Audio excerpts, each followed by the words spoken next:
Good evening, everybody. Thank you for tuning in on tonight's episode of Behind the Witch's Veil. Now, since the scary season is coming up, my favorite season, we are doing almost 2 months of paranormal. So, to further ado, I want you to introduce to you my new friend Kayla, who has had an experience. Kayla, hi. Hello. And one of my BFS from Colorado, sister from another mother, my friend DeeDee. Hey, DeeDee. Hello. And a special guest tonight. He is a man of many, many hats. He's a Reiki master. He has studied Huna, timeline therapy, tarot cards, gypsy palm reading. He had a few experience in the paranormal as well as in UFO, UAP, and upcoming author, where his book will be coming out in January. And welcome, Michael Kopf. Hi, Michael. Hello. So, you are a man of many, many hats.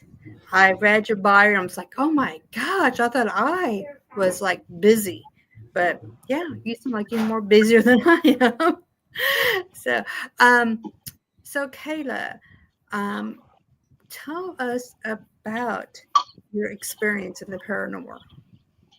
Well, Christy, I've had quite a bit of experiences because I love to visit and go to haunted places. So it's like I'm like considered a spirit magnet because like every time I go somewhere haunted, like stuff always happens to me. But I would have to say I'd like to talk about like my very significant paranormal experience that I had. It was when back in 2010 to 2012, I lived in this house that my family and I owned in Killingworth, Connecticut. And after we moved back there, I noticed things like because I lived in the house prior before that, but things didn't happen. But after we rented our house out to some strange people, things started happening. Like a couple times when I was up at night by myself, I was a senior in high school at the time.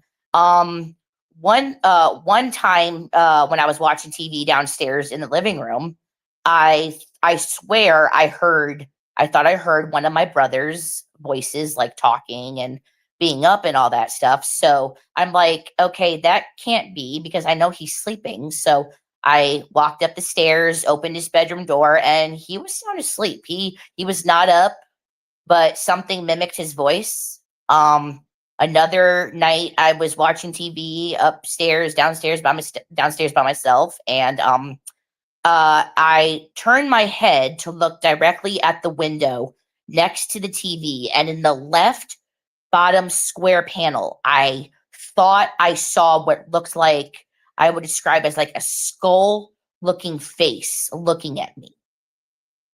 And another time in the same house, I was brushing my teeth in the bathroom before I went to sleep for the night. And while I was doing that, I thought I heard something out in the hallway outside the bathroom actually say my name in a creepy, deep voice. So I would have to say that those would probably be the very first ever paranormal experiences I had. So those are very significant to me. Well, they're pretty real things that happens like that. I have heard many things that's happened. Very interesting, very interesting. Thank you, Kayla. Now, DeeDee, um, I know we've been through a few things ourselves, but I remember the time when you lived in Iowa. You had a paranormal team to come to your house. You want to tell us Yes. about that experience? So we lived in a trailer, and it was an older trailer, but just weird things started happening. Like we were hearing things, voices, things moving, people seeing things in the windows that weren't there. Um, Again, like Kayla, we've always had experiences everywhere we've lived.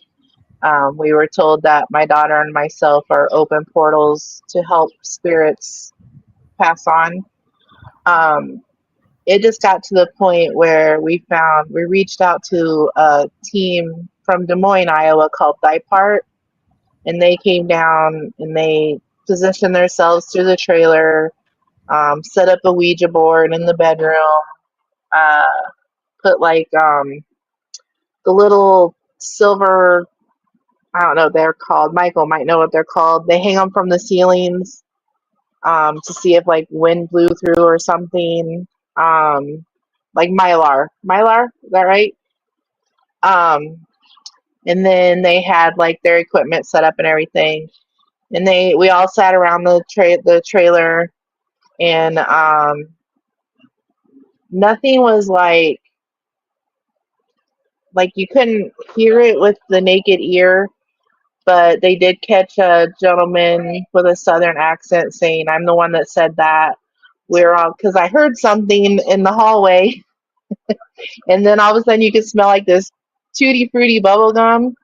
And I'm like, "Did you guys all hear that?" And then all of a sudden they caught the voice that said, "I'm the one that said that." And it was like this real deep voice. It was kind of creepy, but like I said, we've always lived with stuff. So, it was just, I don't know, just something fun to do, see if somebody could actually catch something, and they did. They sent us the recording and everything, but for the life of me, we can't find it now. Um, but it was interesting. It was, yeah, but being Yeah, a witch. yeah, it was interesting. I knew, uh, well, I was there, not there at your house, but we was there in Iowa together um, when that happened, which was very awesome. I think to have someone to come to your house and look, might be kind of scary, but awesome for me. Of course, DeeDee, we are like two peas in a pod. We love the scary things.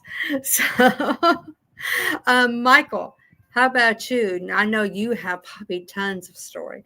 Can you give us a real good one? Sure. Let's see. A really good one for Halloween. Okay. Here's one. So we were at the Old Nazareth Hospital in Mineral Wells, and I was helping them clean out an area before an investigation event that had never been explored before because it was still left from how they were caretaking the property. So we get it all cleaned out. And then that evening, we had a guest investigator come, and she starts to lead everyone in a meditation to start the investigation. Well, I positioned myself in the back corner, and I look up and I see this person in a white coat start rushing towards the door. And my first thought is, how do I stop this person from coming in and interrupting what's going on because I can't get to the door? And then I was like, wait a minute. You know, what am I seeing? You know, maybe they're not going to come, so it's okay. Well, then a few seconds later, it dawns on me, wait a minute, I can't see out the windows. So what I saw was already inside the room. And I'm sitting there going, okay, where did they go? Because there was nowhere for them to go. And I'm sitting there like, oh man, do I say something? Do I interrupt this person because they're a celebrity guest speaker? I gotta be respectful. So, fortunately, by this time, she finishes up and she says, does anyone have anything to share? And I start to tell her about how this apparition ran by, and she goes, why didn't you say anything? And I said, I didn't want to be rude and interrupt. And she goes, next time, interrupt. That's pretty awesome. Yeah, I have had a bit of experience. We actually lived in a haunted house that spirits was around us a lot. Um, in my kids' room, um, my two daughters, they were sharing a room, and they used to have this old woman that used to sing Amazing Grace and Silent Night. If you put your ear up to the wall, you can actually hear her as a grown up. The kids, she sang them to sleep every night, just about. Something weird, don't know why, Did some history on the house. Our house was built on top of a lake that dried up. And in this lake, some people drowned in this lake. I think it was like probably 3 or 4 or something like that. And along with the victims was twins, probably about 6 or 7, that used to hold hands and skip through the house. Or you would look up and they'd be at the door, bedroom door, kitchen door, bathroom door, which was kind of freaky. But the kids were young, so they all got used to it, more used to it than what I did, I think. But that is one of many. Now, Kayla, can you give us another story? Sure. See. Oh man, I have a bunch. Well, it's okay. Well, so I would have to okay, so besides those experiences at a home I used to live in, I would have to say oh yes. So if anyone knows the infamous Sally's house in Atchison, Kansas, about it was like 12 years ago, and end of September 2013, my mom and I drove to Atchison, Kansas, and stayed there the night. And we did, with some paranormal investigators, we went to Sally's house, and oh man, quite a bit of stuff happened there. So one thing was when we were all in the basement and we were all like, trying to contact the spirits there that were haunting the property and the house. I was sitting in a chair in the basement, and all of a sudden, so I was holding some dowsing rods, and the dowsing rods kept on like moving by themselves inwards, like to my body. And one of the paranormal investigators had an EMF meter, and it was like going haywire crazy all around the top of my head. And when we were doing some EVP recordings, there a lot of spirits on the EVP recordings on the Paranormal Investigators website. They're still there. So I asked a few questions, and quite a bit of different disembodied voices could be heard, not with the naked ear, but on the recordings. Like I asked a question like, Sally, does your daddy like to play with you? And on the EVP recording, a little bit at the ends, I hear a little girl's voice that says yes. And we also saw shadows, shadow apparitions throughout the night, mostly in the nursery upstairs, in the basement, and in the other bedroom upstairs across from the nursery. I went into the closet in the dark by myself, and there was a ball in there, and the ball was moving across the floor by itself. I did not touch it or anything like that. So it was truly amazing. I am so fascinated by the paranormal.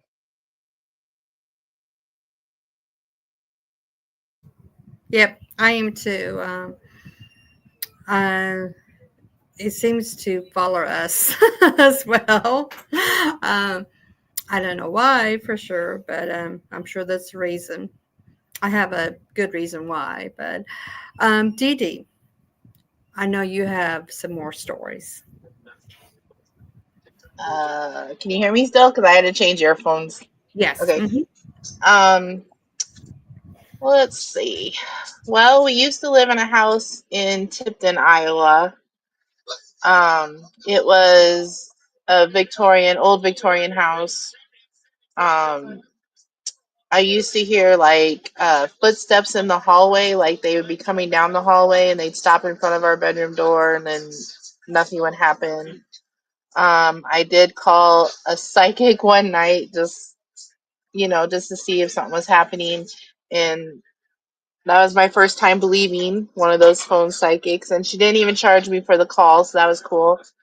But she described the house to a T.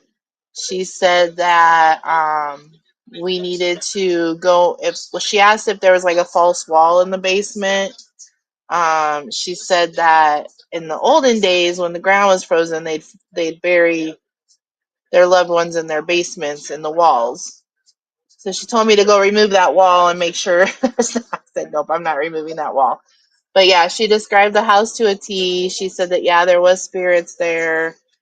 But like Chrissy says, we've always had just weird things happening, like noises, bumps, like life, like real life dreams. Like I'm being pulled out of the house by my hair, or being pulled out of my bed by my hair or my arm, and our son saying that he sees a woman that doesn't like his mommy, and just stuff like that. I've been to plenty of houses where I've done blessings to get rid of their spirits that they don't want in their homes.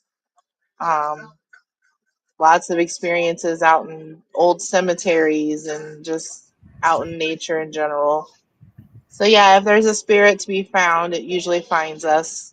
I don't know. It's just lots of weird stories. So, yeah, I guess it's just us. I don't know. Yeah. I don't know if you remember this or not, DeeDee, but when we first moved to Colorado, we had a phone call that kept calling us, and it was like a scream, and it's like a woman saying, "Help me." I think they called about 2 or 3 times, and it was really weird. So I called back the number, and it was disconnected. It was really weird.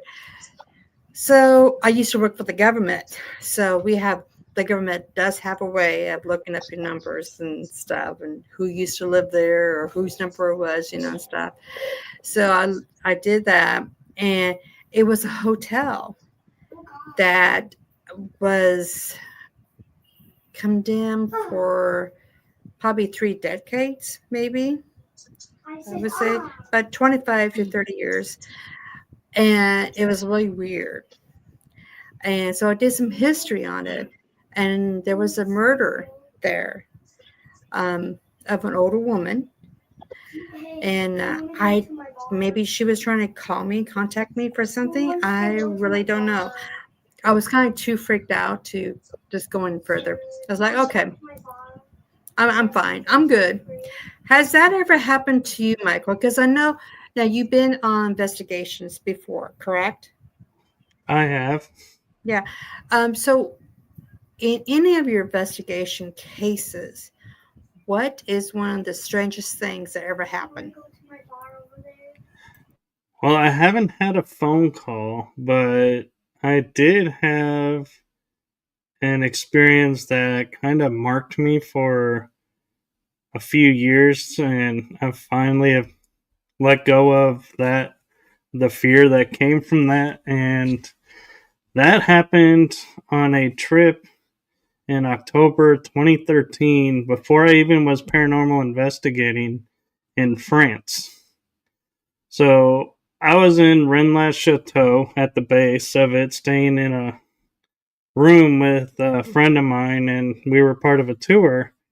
And we went up and we were going to sneak into Rennes Chateau, probably close to midnight. And as we're going up, I keep hearing this rustling in the leaves, and I'm along the side of the path, but we're the only two there. And so as we get closer, I start getting knots in my stomach, and I'm like, okay. So I look at my friend, and we can literally see the sign, "Welcome to Rennes Chateau." And he's like, okay, we made it. Let's go. I said, we can't. We can't enter. I said, something doesn't want us in here. And I feel like it was the guardians of the city because it's a sacred space. And we weren't supposed to be there that night. So my friend finally agreed and we left. And so the next night we try again.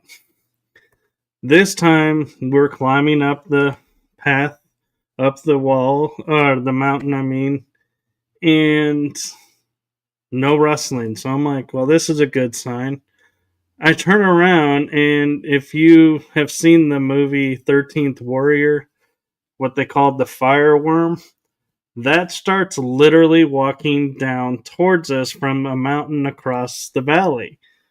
And I go, we either got to hurry up or turn back. And so we decide to hurry up. And we go and we get into Rennes Chateau. We're walking around and we're looking as these bright lights are behind the mountains. And I'm thinking these are probably UFO bases because they're lit up really bright and it's white light. And we walk around the other side of the Tour Magdala where you can see the town below, and they have soft yellow light and it's sparse. So I was like, no way, whatever is coming from behind these mountains is from these people living here. So we were like, okay. My friend at this point says, ooh, I just heard something. I go, well, go check it out. Well, as he walks away and I turn the corner and start walking down this path, I see a lady in white floating across the path and goes into the Tour Magdala. Just as she enters that, after looking at me, my friend, appears over my shoulder and says it was nothing. And I was like, okay. So we start walking and we notice these two beady red eyes staring at us from a bush at the other end of the path. And we're like, and I look at him, I'm like, you see that, right? He goes, yeah. You see it? I'm like, yeah. So we're like, okay, what's going on? So we start walking a little bit and it's not going away. So we're like, this isn't a car. Something is down there. So we find this path that leads off to the right. We're like, okay, let's take this path. Let's walk away from whatever that is. And we find ourselves at the entrance to the town. So we're like, okay. So we go down, we go back to our room. And the next day, we go to Puvert Castle. On the sign of Poohbear Castle before you enter is the legend of the Lady in White, who is an omen that you've been marked for death. And I start freaking out inside and going, I just saw a Lady in White last night. So, me being me, I tell no one. And I'm walking around and I'm sitting there for the rest of this tour going, oh man, I am marked for death. This is so not cool. And I leave, and, obviously, I wasn't marked for death because I'm still here. But man, I did not share with even the tour guide until about probably 3 to 5 years ago that had happened. And she was a pagan teacher, and she's like, you should have told me. I could have helped you with that. I was like, I wasn't putting anybody at risk, and I didn't want any heroics. And so, yeah, so that was one of my more freaky experiences, because I was literally thought I was marked for death. I can understand that. I would too. I mean, yeah. Because we have what we call a black angel in I think it was in Iowa City, Iowa. And my daughter, Fearless, she goes to the cemetery with some of her friends. And the legend has it that if you touch the black angel, the death will come upon you 3 days afterwards. And the whole school knows about this. It's a history that they teach in the high school and everything about the, local history. So she goes up there, and, she's always protected, family witches, we always make sure we always protected. And she goes up there and she touches the statue. Her friends freak out. They're like having a, like, oh my God, you're going to die. And just really scared for her. So after this was on a Friday. So like on a Monday, she was in school, and there was like, oh, you survived the black angel. And she goes, don't know if it's true or not, but you just got to talk to the spirits, talk to the item, and just say, hey, I'm going to touch you because I don't believe that you would hurt me. And yeah, till this day, she's just like, I touched the black angel and survived. So, yeah, but there's been a lot of items, haunted items that, you have Annabelle, of course. You have Robert the doll. You have Peggy the doll. Let me see. Oh gosh, tons of other dolls actually that's haunted. Different items. So, what do each of you think about haunted items like Annabelle, for instance? Anybody? Kayla, we can start with you. Okay. Well, while I personally have never come across any haunted items myself, I'm definitely a believer in all this stuff. So I believe in all of the experiences and stories that people have said that they've experienced firsthand with the haunted dolls, other haunted items like, mirrors can be haunted. Also the infamous Dybbuk box. So I think that there is a lot of truth in all these things. I fully believe 100% that spirits can, bad or good, get or be attached somehow to an object. Yep. DeeDee, what's your thoughts? You know me, I don't believe it until I see it. But I don't knock anybody else's beliefs at all. Chrissy's known me for a long time. I've been still trying to find that UFO. We live in Colorado, and I still haven't seen a UFO. I asked the Air Force base guys that work out here. They won't tell me if there are any. Um, but like I said, I don't knock anybody's beliefs. I have not seen it myself. I have not known an item to be haunted. I've seen spirits. I've felt spirits myself, whether they're good or bad. I've never had that experience, I guess. Um, but yeah, like you believe what you believe. I've never like discourage anybody from believing their beliefs. Just like being a witch, I don't discourage the Christians. I don't discourage Catholicism. I don't discourage any of that because that's not my belief to say it's not real. Um, but yeah, I don't know. I watch the movies. I love the movies. But yeah, I've not come across a haunted item myself, or at least maybe not known it's haunted. I don't know. We did have, I will tell this one story if I can. When the stuff started happening in the trailer, we were getting ready to move. So we were packing up some stuff, and I came across this picture. And it was right after we came back from Salem, pretty much right after we came back from Salem. I did find a picture, and it had like a group of people, and they were in like these red cloaks. And I've never seen the picture before in my life.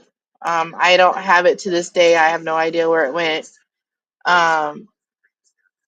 So, I mean, that could have maybe brought on the haunting. I don't know. Like I said, I've never seen those people in my life. Going out to Salem, you got to put up your wards and your protections and everything. Actually, anywhere we go, we do, just because it's just what we do. But yeah, maybe that was haunted.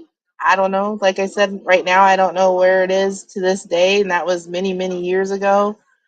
It could be anywhere, who knows? But I've never come across an item like that since. Um, I've never actually been to a haunted museum, so I've never got to experience like those haunted items. Um, so yeah, I would love to go visit Ed and Lorraine's haunted museum. I don't know if that'll ever happen, but we'll see. Been to Gettysburg a couple of times, so we've been out there and experienced all of that stuff. That was pretty cool. But yeah, like I said, I would never disapprove of anybody's beliefs. If anybody can show me an actual haunted item, that'd be cool. I'm not too scared of it. But yeah, that's all I got. I don't have anything else on that. Well, before we get to Michael, I have interviewed Chris McKinnell, who is the grandson of the Warrens, about Annabelle and about them, about the movies and the cases that Ed and Lorraine had. I have interviewed Robert, the dog caretaker at Key West, Florida. And I'm good friends with a young woman who has 18 haunted dolls. So, which I have seen them. She has showed us and everything. Innocent looking dolls. Do I believe? I don't belittle anybody's beliefs, just like DeeDee said. I do believe there's items that are haunted. And I do believe that if you just kind of research the history of them and maybe try to talk to them and see if that spirit can just float away or something. But yeah, I do believe in haunted items. I don't believe I should have a haunted item. because they can't bring chaos. So that's all I have to say. Michael, how about you? So I actually was on a cruise out of Florida, and we stopped in Key West. And unbeknownst to me and my parents, we actually went and got to be face to face with Robert the Doll. We had no idea he was a part of the tour we were on until we walked in, and I was like, oh, this is great. And walking around, it is just, I knew nothing about this doll, but there was this super creepy energy around it, and it's like constantly feeling like you're being watched, and you just don't want to look away, but it says don't look directly at him, so it's like, you're like, how do I look to see if he's looking at me without looking at him? And it's like, this whole big thing.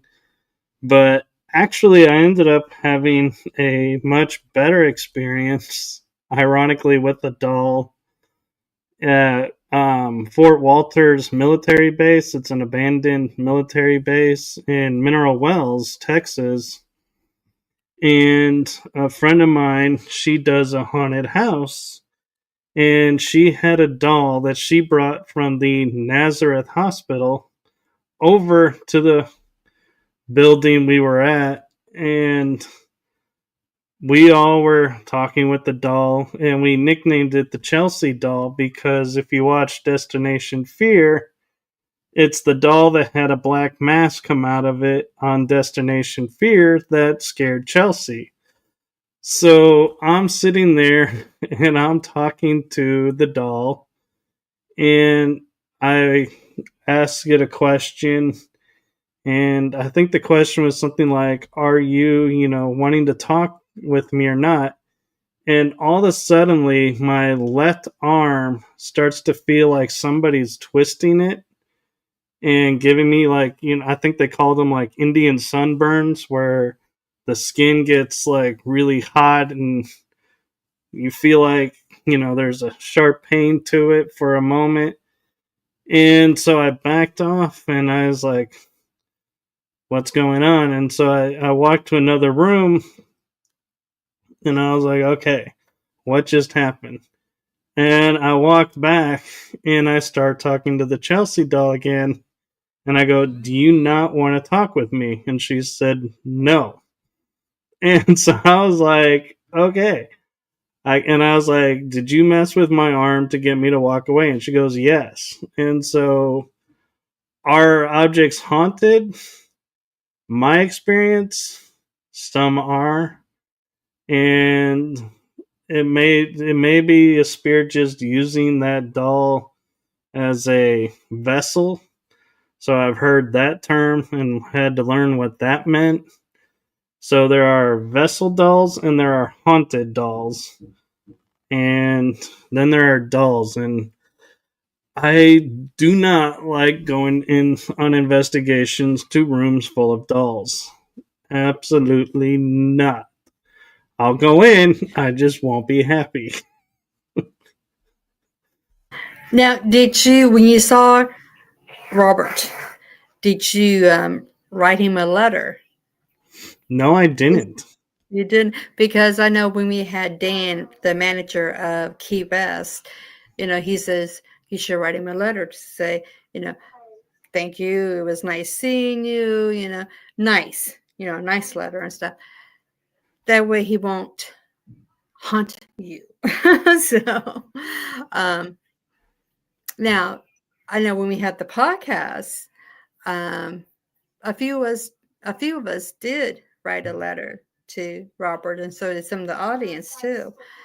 With me, I didn't. I just looked at his picture that I have and just told him, hey, thank you for sharing your story with us. Yeah. So, and nothing bad has happened, knock on wood. But, always have respect for the items too, as you guys know, because, it's like you said, it could be a vessel. There could be a spirit in there.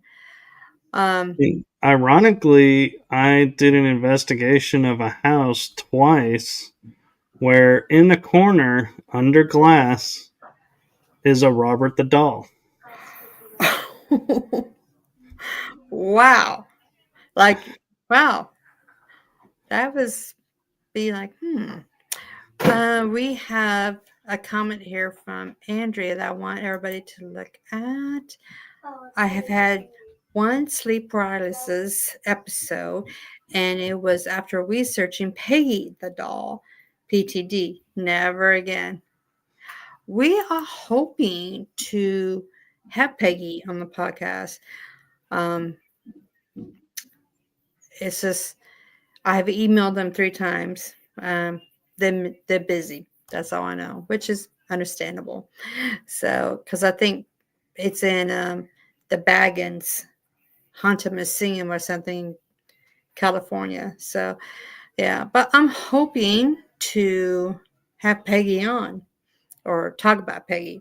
I guess. I guess we can't really actually have her on. So, um, UFOs or UAPs. I still call them UFOs. I'm kind of stuck on that. I have seen several of them, has several experience. I do believe that the ETs are real. They're just kind of circling around, just hanging out until something happens, Thought something was going to happen the beginning of the year with all the drones and everything. I just saw one just recently on Father's Day, which is like, oh my gosh, like, okay, come on, I want to see you. Let's visit, let's party, let's mingle. But if you know me like DeeDee knows me, she be shaking her head. Yes, I'm that kind of a person. I think we both are, that we will welcome them with open arms and just say, party on, dude. What's up? So, Kayla, I know you mentioned that you have had experience with UFOs. Would you like to share one of those experiences? Yes, of course. While it hasn't been a lot that I've seen, I'm a firm believer in extraterrestrials, aliens. I've had quite a bit of UFO eyewitness sightings in my life. Not a lot, but a few. But the most significant one was the very first one I ever had that like fully made me a believer. So I've moved around 37 times in my life, doing my dad's job as an aerospace engineer. And one place I lived at was on the outskirts of Reno, Nevada in the summer of 2009.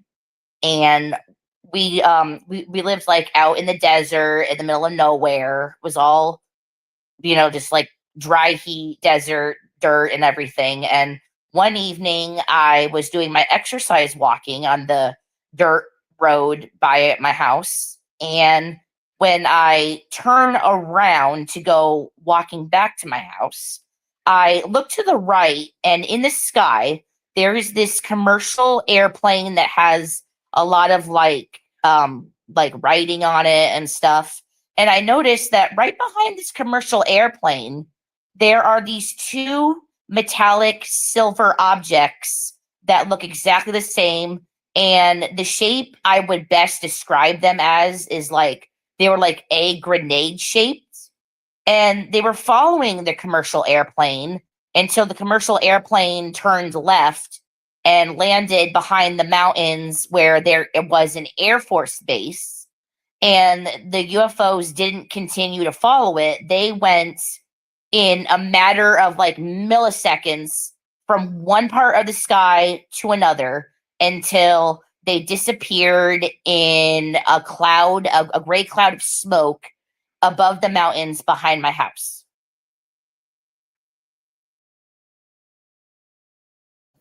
Wow. One thing about being a podcaster, I like our brand because we're so diverse on the unknown, not just the witchy things or pagan things, UFOs, vampires, unique lifestyles, cryptids, UFOs, and of course paranormal as well. And that's one thing I love about doing the podcast, because I have gotten to meet so many interesting people in all lines of cryptids and UFOs and paranormal and everything. I'm blessed with that. DeeDee, bring it on. I know you have had or seen something with the UFOs. Well, I don't know, because look, like I said, I see all the lights in the sky. We do live by an airport here in Colorado Springs. Um, I've, I don't know. I don't know if I've seen a UFO or not. Do I want to see one? Yeah, I would love to see a UFO. I would love to have that encounter. Um, there is a place out here. Um, a friend of ours, I can't remember the name of the town though. Chrissy, where does Jen live? Moffat. Moffat. Moffat. So Mhm. right before you get to Moffat, there is a UFO stand where you can go and sit up on this stand and see if you can see a UFO. Where there's like no city lights or anything out there, it's just complete darkness. Um, so that would be interesting sometime to maybe try. Like I said, we're right by the Space Force base out here as well. We live maybe, I think, probably about what, 10 minutes away, you think, Stan, from the Space Force base? We're about 10 minutes away. A lot of those families come to my daycare, and I try to get information out of them, but they don't. They tell me they can't tell me. Um, I've seen things like on back of trucks and stuff that maybe undercover UFO, like a thing. I don't know. I see a lot of other weird stuff, so that keeps me going for right now. The place that DeeDee's talking about, there's a stand that you can go up on outside Moffat, and like she said, you can see UFOs and such. I've been there, and I think they just show themselves when they want to. So I have, Yeah. I mean, I have seen UFOs, yes. Um, that night, I just didn't see anything. But our friend who lives off grid, um, she does see them. She lives in a valley that has all four mountain ranges, so it's pitch dark out there at nighttime. So she sees some strangeness in the sky. Very There's interesting. there's a lot of secrets out here in Colorado. Like they're Yeah. hiding. Supposedly they're hiding things behind the mountains. There's a Air Force base that nobody's supposed to know about back there. Mhm. Um, there's tunnels in the mountains. Um, you can't go up to NORAD, or you won't come back down from NORAD. Um, Mhm. don't I've met a military woman that used to have to do patrols and stuff up there, and she said, yeah, if you go up there, they will get rid of you one way or another. Um, so not recommended, although it would be cool to try, but no, not recommended. You can see the lights from NORAD where we live. Um, yeah, I mean, I don't know. Like I said, I've seen other things. Like I'm pretty sure I've seen black-eyed children. Uh, just weird things like that. I don't know about cryptids so much. Maybe I'm not really sure. But otherwise, yeah. The Like story. I said, I have to see it to believe it. That's just the type of person I am, or experience it. So Yeah, have yeah, I have seen a lot of things, even cryptids. Um, yeah, that's another story. So the UFOs I have seen probably 4 or 5 different times, different experience. But Michael, I know you said that you're into UFOs. I know you probably have some great experience to tell us. So I'm going to have you tell us one of your experience. So, one experience that comes to mind is in 2020, before all the chaos broke free and we all were limited. I was out on a job where I was doing fundraising work, and it was about probably close to 8, 9 o'clock at night. And here in where I live, that's where dusk starts and starts getting really dark for the night. And I look up from my table and I see this object hovering in the distance above the trees. And so I'm like, oh, well, that's pretty cool. Then I go and I get a message from my boss that says time to break it up and return to the office. So I was like, okay. I go in to check out from where I'm at and let them know that I'm going to be leaving. And they were like, okay. And I walk out and the object is still in the exact same spot in the sky. And I'm like, and I start to think, okay, well, maybe it's just a small, slow moving plane. Well, I break down my little table display and gather all my stuff up and go in and tell them I cleaned up my area and my final checkout with them. And they were like, okay, have a great night. I walk out the door, still in the same exact spot. And then I walk in the parking lot to my car and I pop my trunk, put some of the gear in the trunk, close it, open my back door, and I look up as I finish putting everything in the car, and I'm about to open my door, and the object is in the same spot. So I take a photo. This is the one and only time I've ever taken a photo. And it looked like a box with like a box coming up in one end. A smaller box like for the what we would call the tail fin. And I was like, that's really interesting.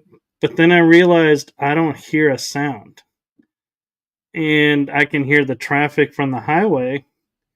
And I've heard like the Boeing planes going over, the commercial airline planes going over. But this object has no sound. And so I sit there and I'm like, I asked the question, are you a UFO? And I don't know if I got an answer or not, but it's like I realized in a matter of like 5 to 10 minutes, it never moved. And I started looking at what kind of aircraft we have. And minus the skunk work planes, because I can't research those, we have no planes that can hover for long periods of time in the same space with no sound. And so I was like, this has definitely got to be a UFO. I would say so. Yeah, most definitely. DeeDee, we have Andrea who would like to know when, where, and how did you see the black-eyed children?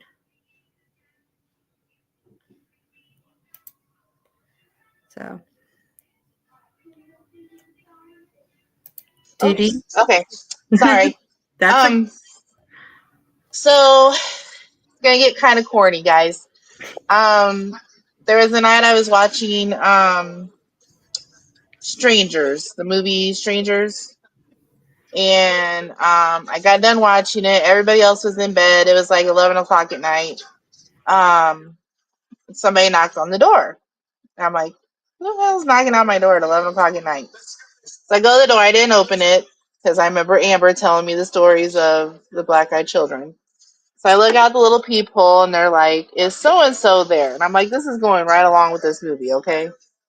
But there were two. There were one would look like a teenage girl, and the other one looked like a younger boy, and they would not turn around to the door. So I'm like, okay, well, there's got to be something going on with these kids, right? So I did not see their eyes to know that they were black-eyed children, but I've never seen the children before in my life at the apartment complex that we live in. And for them to ask for a person knowing 11 o'clock at night, why are these kids out at night in Colorado, of all places, asking for somebody at a house that they obviously don't know where they're at. The second time was, so I'm not sure if this was a black-eyed child thing, but I'm going with it because that's the only thing that makes sense to me.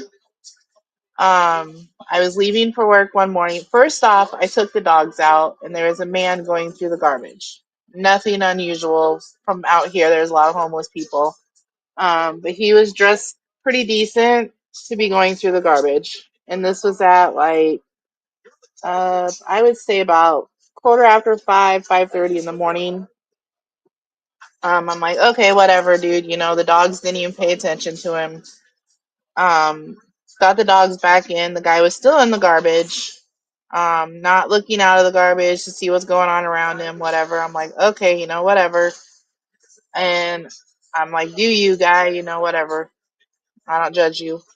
So then I'm leaving. I got to, so like my parking lot comes out to the road, and there's a young lady standing on the side of the road. It's a cold morning. Chrissy knows the mornings out here are pretty chilly, and the nights are pretty chilly. It doesn't matter how hot the days are. She's standing out there. She's got these short shorts on, and she has a hoodie with the hood up over her face. So you couldn't really see her face, and she's just kind of staring off into space, like staring up. I'm literally staring up at the sky, just not really paying me no attention at all.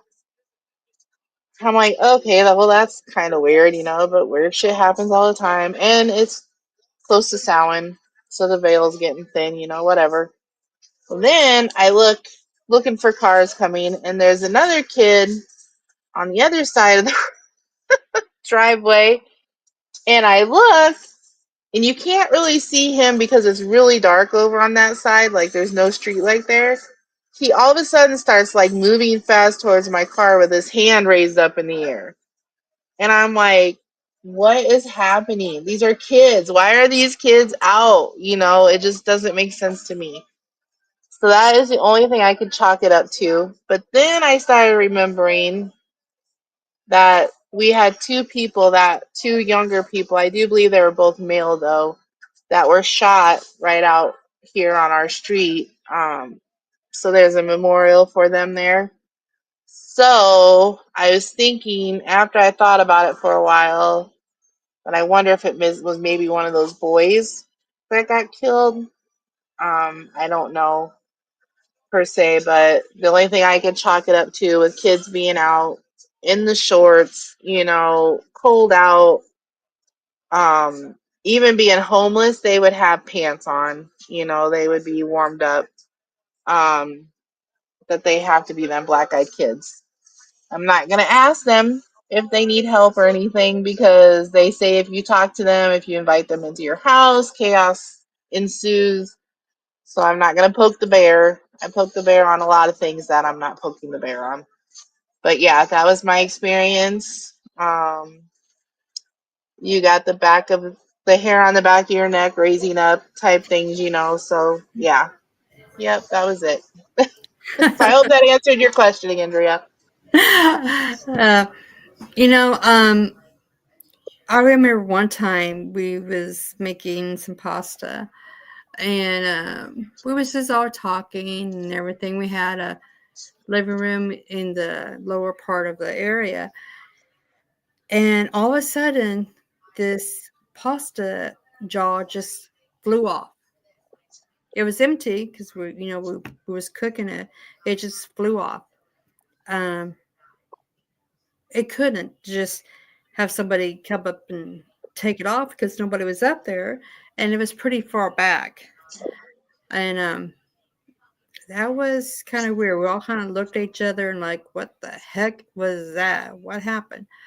Kayla, have you had any objects that just mysterious move? Yeah, actually, except, I didn't see it per se, but I heard it because it woke me up one morning. So back to that house that I lived in, Killingworth, Connecticut, and before we moved back in after we moved out. When we first moved there, the first few years, I remember one morning, I was suddenly woken up to what sounded like something fell onto the kitchen tile floor downstairs. So I woke up, went down the stairs, turned the light on in the kitchen, and I thought it sounded like a pot or a pan just fallen, onto the kitchen tile floor. And I know I heard what I heard, but miraculously, there was nothing on the kitchen floor of any sort. But that I would say, for the most part, my experiences, I don't really see things move by themselves, but that would probably be the only experience I had in that area. How about you, DeeDee?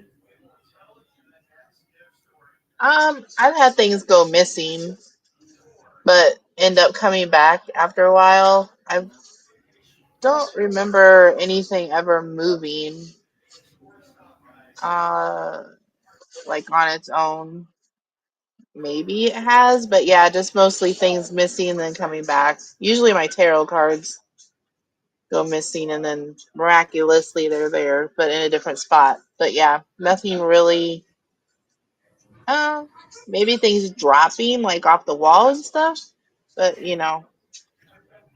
I have animals. See, I'm that type of person. Chrissy will tell you. I'm like that. I'm just that type of person. Like, there's Could be always an fairies. explanation. Even though I believe it, there's always an explanation. It could be the fairies too. It, Hmm. They come and take shiny things. So, Yes. um, may I mhm, add something? So yes. I just actually this just reminded me actually in the apartment that I'm currently living in, while it's not actively haunted, I've had quite a bit of things happen in my apartment that I'm currently living in. And I do remember, so I had a picture of Shih Tzus hung up on the wall by my TV in the living room, and two different times I actually saw it fall off the tack and it fell on the floor, but it didn't fall like directly straight down. Two Hmm. different times it happened. It fell at an angle on the floor. And I'm like, okay, that's impossible because if it just simply fell off due to gravity, it would have fallen directly straight Yeah, down and not at an angle. So, that was weird. How about you, Michael? Well, I can say I have not seen anything move. However, I have had things thrown around me twice. So I can share about that if you'd like. Well, sure, because here pretty soon, and after this, you're going to tell us everything about you. Because, like I said, Michael is a man of many, many things. So the first experience I had was I was at a haunted location in Broken Bow, Oklahoma, and the person who's caretaking leading this paranormal investigation was sitting on the floor doing something with her friend sitting across from her. And I'm walking around and being quiet so I don't disturb them and taking photos and trying to see what I feel is going on. And I turn to walk out of the room and I hear this loud bang right behind me. And there's this, like, if you've ever been to a buffet restaurant, those little single buffet, like, long stands that they have for the food. Well, she had one of those in that room, and an object hit it. And the amazing thing about this is I was frozen because I didn't know what to do because I didn't want to run towards something, but I didn't want to turn around and see what was behind me. And so we turned the lights on, and this little object manifested into the room and flew past the person who was running the event because she said she heard it fly by her ear and hit that object. And what amazed me was it was not in the room to start with, it was in a different room. So, how did the object get into the room we were in? And how much force energy did it take to throw it that hard? And on another night, I was walking around and we had just finished doing some investigation and we were going to take a break. And they had these little ping pong balls with eyes on them for Halloween, and this haunted house is part of it. And I go, all right, I'm turning my gear off. And we turn the corner from a nurse's station, and we start walking down the hallway towards the entrance. And all of a sudden, I hear something hit the wall behind me, and I turn around, and one of those eye ping pong balls was rolling away from me. And I was like, did you guys wait for me to turn off my equipment to throw that at me? And I didn't hear anything, but I can imagine they were probably laughing and being like, yeah. So those were the two times I've had something thrown around behind me at a location. Wow. So, Michael, like I said, we're going to talk about you, okay? Because you are a man of many, many hats here. Not just the UFO, the paranormal, but you have also channel with a few channeling sessions with friends. Besides the Reiki work that you have done, you are also a reverend too, as well.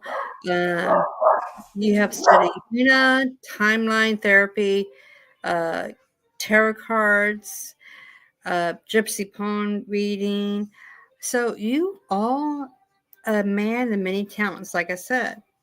So you want to, oh, and you also are upcoming author too. Your book's coming out in January. Is that it? Actually, my book came out this month, my first one. And so next month is the second book, and there's 4 books in this series. And so December, the 4th book will launch, hopefully. So January, all 4 will be on the market. And what's the name of the book again? Can you put it up to the camera? Okay. Sure, it's Awakening My Journey into the Paranormal. Oh, cool. Cool. So you can get that off Amazon, Kobo. It's at Amazon right now, and I'm new to self-publishing, so I don't know how to expand where books can be found, but right now I'm experimenting with Amazon. And so this first book is my paranormal journey. It has my experience at 2, some experiences that I had before I became a paranormal investigator, how I became a paranormal investigator, locations that I've been to, and if I've had experiences at a location, I share the experience and what impact it had on me.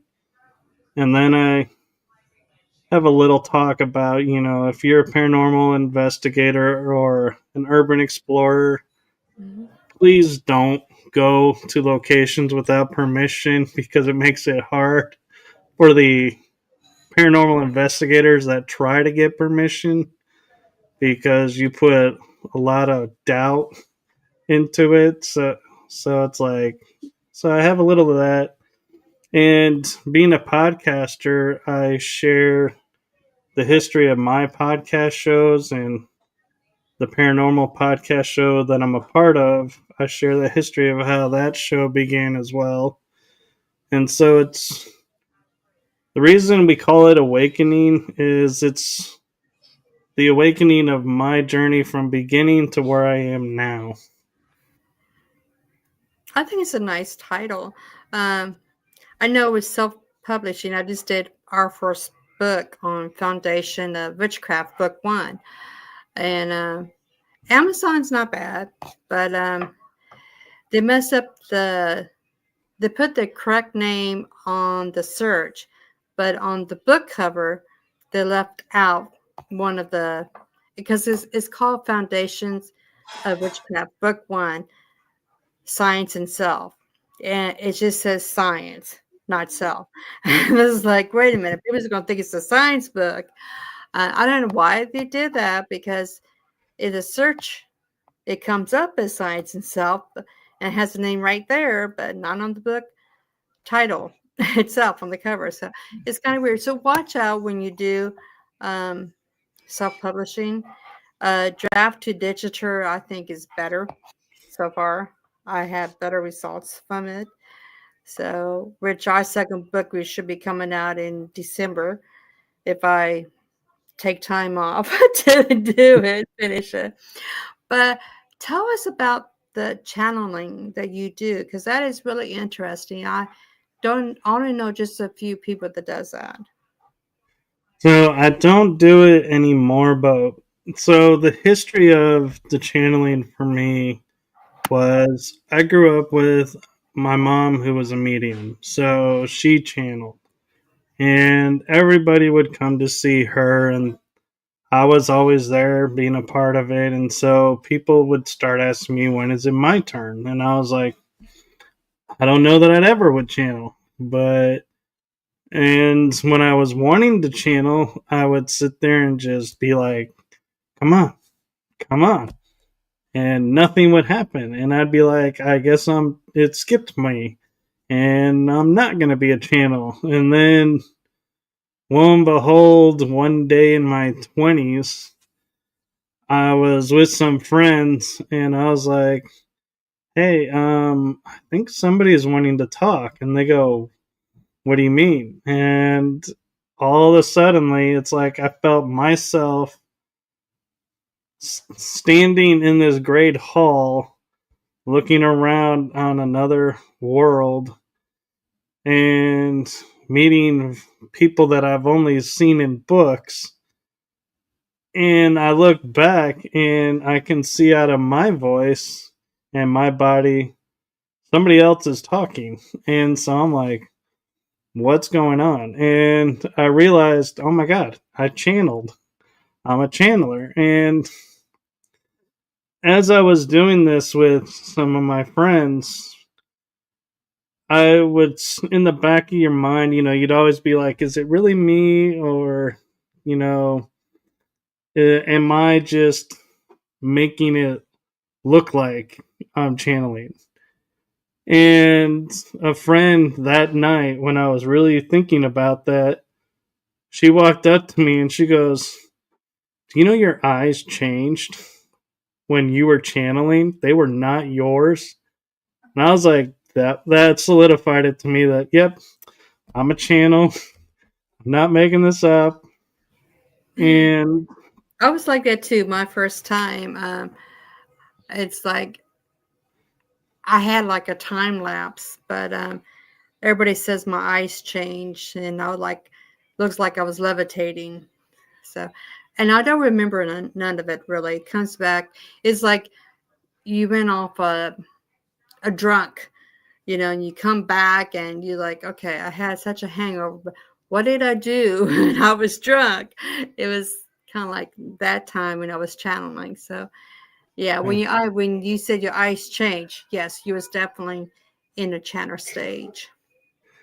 well, and I also made the contract that I would not remember what I channeled because I didn't want people coming up to me like weeks later and going, hey, remember this? And being like, Yeah. yeah, let me think about that. I was like, no, I don't want to remember. I don't. And so the second it was over, I had no idea what was spoken, and Yeah. people would ask me questions. I was like, man, I really wish you had asked them because I don't know.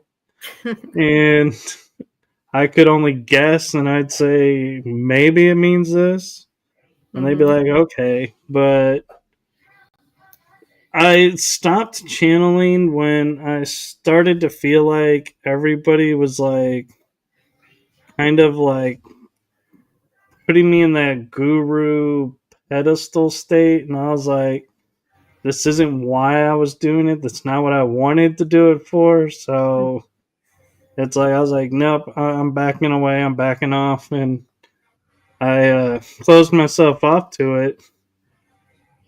And little did I know that as a paranormal investigator, I really wish I hadn't turned it off because it took a while for it to work back up to where that experience when I shared the apparition in the place where we had just cleaned out, that was the first time since I channeled that I had seen spirit like that to where I could see who wasn't there. And now it's a 50-50 shot if I'll see something or not, or hear something. But I can always sense them. I can sense when they're around, but I can't always find them. Yeah, DeeDee can sense spirits pretty well, um, as long as I've known her. I trust her instincts on if there's a spirit around me or something or somewhere. She always tells me, oh, yeah, there is. So, um, the timeline therapy. Now, can you explain that to the audience? Because I know somebody's going to say, what is a timeline therapy? Okay, so timeline therapy it's a healing modality, and so you need two people to do it because you're going to go into a trance state. So you need someone to pull you out, Mm-hmm. but it's a guided visualization healing to where, let's say you have a pattern in your life of you get $50 and you're okay, but if you get $51, you spend the $51 so you don't have so you're not over $50. Right. It's like you just have this pattern and you don't understand why. So what timeline therapy does is, so you go back and you go into a trance state and you go, where was the first time that you had $50? And it could be in this life, it could be your previous life, it could be 30 lives ago. So this renders you having a belief in past lives. And you go to the event to where when you had $50, you were okay. But when you got more than $50, people started treating you bad. They started hounding you. So you were like, I got to get rid of it. I don't want this. Yeah. This is bad. And so you scripted over $50 equals bad. So timeline therapy, what it does is allows you to see what made that decision, Mm-hmm. and you can see the good, and even though there's bad, you still see the good of it because you can see what was going on and you can start to figure out, oh, I can see them doing this, so I can recognize the patterns coming, react differently. Then you put yourself in the situation with a more positive frame, and you're like, you know, I can have over $50 and I'll see, people for who they are. And if they really need help, I'll help them out, but I don't have to give it all. I can be fine with having over $50. Well, then you see this ripple out through the timeline to present. And so you come back and we'll ask you a question like, what'd you have for breakfast? Because it snaps you out of the trance, brings you back into present. And how you know it works is you may get a check of $53 and a friend calls you up and says, oh my God, I need like your help. I'm really, and you're like, you only call me when I seem to just, get something. You're not really, there for me. Mm. I don't think, I can help you this time. And you make a different choice in your life. And so that's what timeline therapy is it goes in and you just keep working on the event and changing your perspective of it, changing so in the hopes of one day you'll get to the core event, you don't have to work on it anymore. But I personally have the opinion as a healing person that the day you find that core event and the day you heal it, Mm-hmm.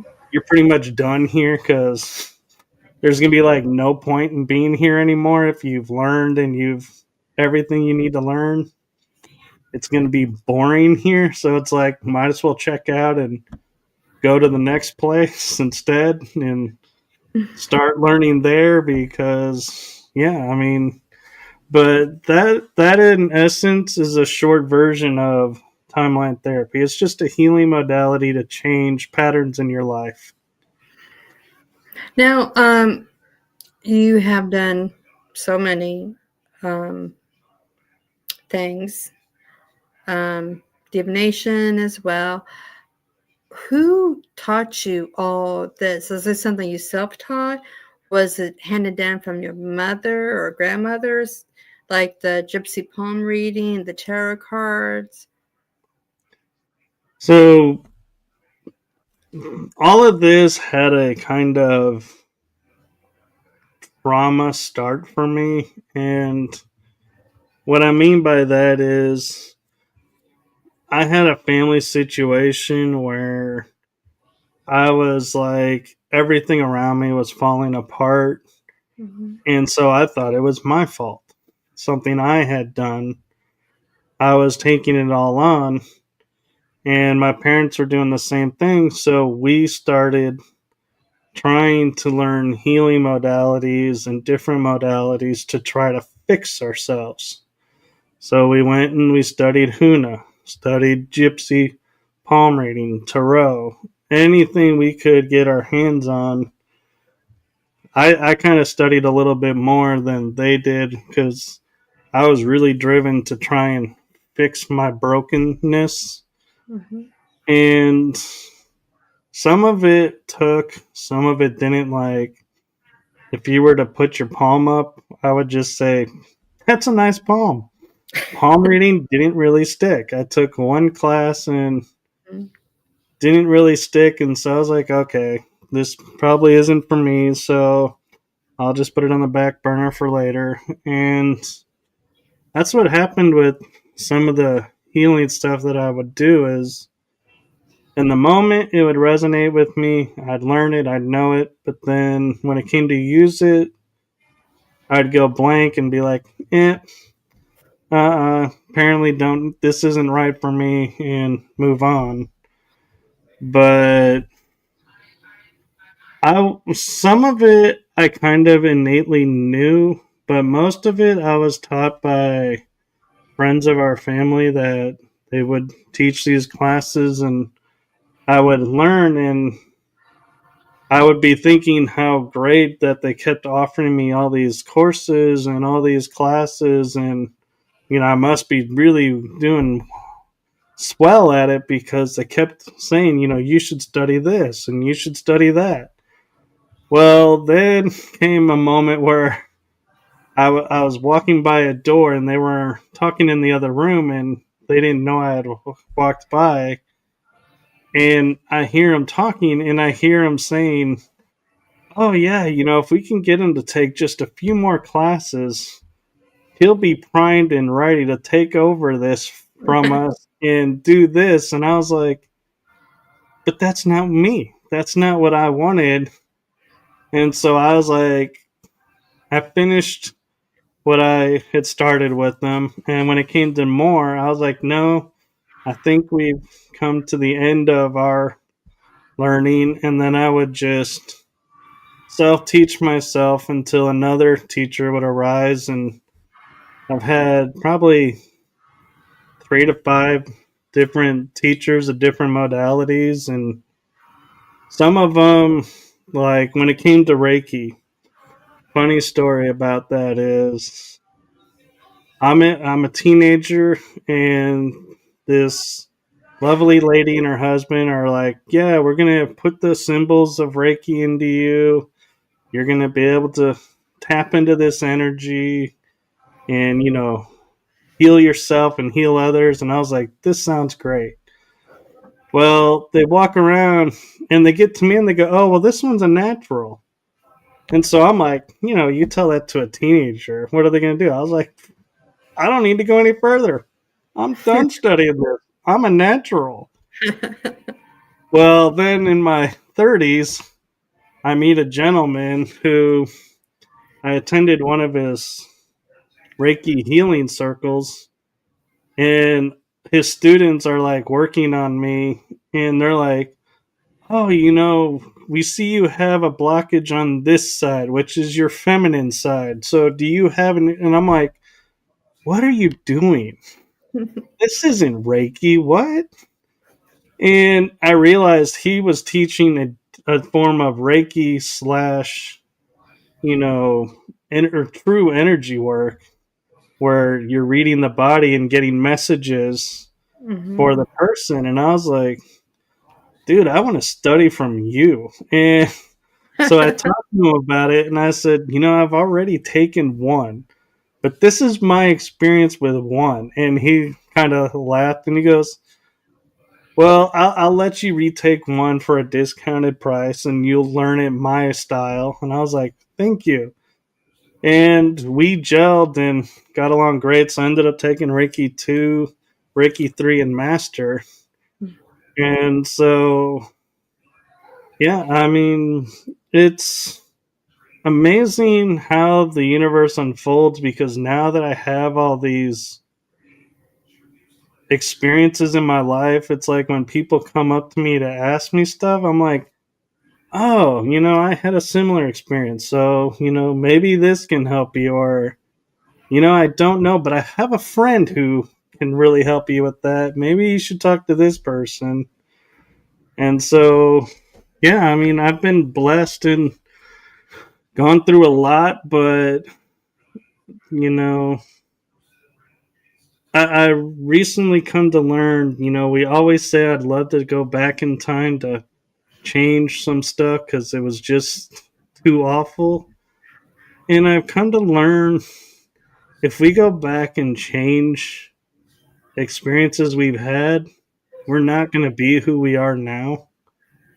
That forged us. And so it's like, as horrible as it was the best thing for us. Yes, very much so. Very much so. And Mike was be coming on again in January to talk more about his many hats that he has worn. We almost at to the ending time. So I just want to go around and make sure anybody has anything to say, to go ahead and say it now. Kayla, do you have anything you want to add about yourself or anything? Yeah. So I actually it's like Ed and Lorraine Warren related. Mhm. So I'm not sure if this is true or not. I heard it from my mom and my dad, but supposedly my dad's godmother was best friends with Lorraine Warren. None of us ever met his godmother or Ed and Lorraine Warren, but uh that's what I was always told since I was a kid. Yeah, I can probably ask if you message me her name. I can Mm-hmm. probably ask the grandson. He might know. Okay. He was really close to them anyway, of course. Yeah. How about you, DeeDee? I just want to say I'm glad I met all of you. Hopefully, I'll be on more podcasts. It's kind of fun. Same But here. yeah, nice to meet you guys. You. Hopefully, one day I'll see a UFO. Maybe. We'll see. But yeah, this was fun. I enjoyed it. Yeah.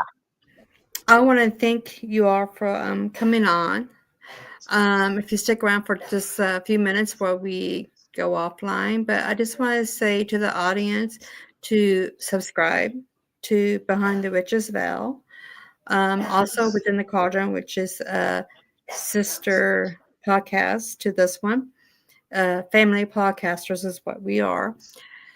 And I just want to say blessings to everybody. Have a happy and blessed equinox that's coming up this weekend. And take care and be safe. Love you all. And subscribe. And goodbye. Ring the bell. Ring the bell.